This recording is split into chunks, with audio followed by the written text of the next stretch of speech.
আসসালামু আলাইকুম রহমতুল্লাহি ওয়া বারাকাতুহু।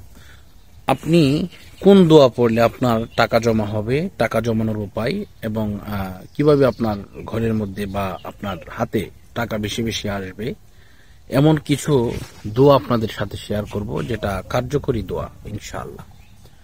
তো প্রথমত হচ্ছে, অলসরা কিছু করতে পারে না। আপনি যদি টাকা ইনকাম করতে চান, তাহলে আপনাকে যে কোনো কর্ম করতে হবে, কাজ করতে হবে। যে কোনো পেশায় যেভাবে হোক, আপনি হালাল পন্থায় আপনাকে ইনকাম করতে হবে। এবং এই টাকাটা ইনকাম করার পরে কিভাবে বেশি আসবে, সেটার দোয়া হচ্ছে, আপনি ইয়া রাজ্জাক ও ইয়া রাজ্জাক ওইটা প্রত্যেক দিন আপনি ৯৯ বার পড়ে নেবেন। সকালে ঘুম থেকে ওঠার পরে ৯৯ বার পড়বেন এবং ঘুমিয়ে যাওয়ার পূর্বে ৯৯ বার পড়বেন।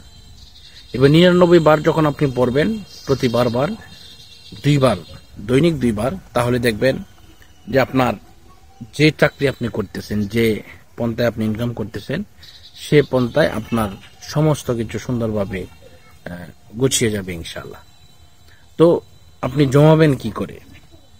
প্রত্যেক দিনের টাকা যদি প্রত্যেক দিন আপনি খরচ করে ফেলেন, ভেঙে ফেলেন, তাহলে দেখা যাবে আপনি কিছু করতে পারবেন না। এজন্য আপনাকে দৈনিক আপনাকে কমপক্ষে হলেও আপনি যদি ইনকাম করেন, এখান থেকে আপনি ১০০ টাকা বা ১০ টাকা এইভাবে আপনি একটা ব্যাংকের মধ্যে বা কোনো একটা জায়গার মধ্যে আপনি রেখে দিলেন, দেখবেন আপনার এই টাকাটা অনেক বড় একটা কাজে আসতে পারে। যে কোনো সময় আপনি হুট করে একটা বিপদের মধ্যে পড়ে গেলেন, এই বিপদের মধ্যে যখন আপনি পড়ে গেছেন, আপনার আশেপাশে কেউ নেই, আপনার টাকার দরকার, বা আপনি মানুষের কাছে হাত পাচ্ছেন টাকার জন্য, কিন্তু তারা দিতে পারছে না। অনেকেই আছে যে টাকা থাকা সত্ত্বেও তারা দিতে চায় না। আপনার কাছ থেকে নিয়েছে, কিন্তু আপনি যখন যাবেন তার কাছ থেকে টাকা আনতে কর্জা, তখন সে বলবে যে না, টাকা নেই। যেমন বহু ঘটনা ঘটেছে। তো এই জন্য আমরা যেটা করব, এই সমস্ত বিষয়গুলো আমাদের মাথার মধ্যে রাখতে হবে এবং সবসময় চিন্তা করতে হবে যে আপনি ভবিষ্যতের জন্য পরিকল্পনা করে একটা কাজ করবেন, যাতে করে আপনার কোনো বিপদে পড়লে আপনি যেন ঠকে না যান।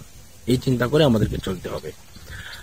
আর সর্বপ্রথম যে আলোচনা করেছিলাম যে ইয়া রাজ্জাকু, এই ইসিমটা আপনারা সদা সর্বদা হার হামেশা আপনারা এটা পড়বেন। তো আজকের মতো এই পর্যন্তই, বিদায় নিচ্ছি। আসসালামু আলাইকুম রহমতুল্লাহি ওয়া বারাকাতুহু।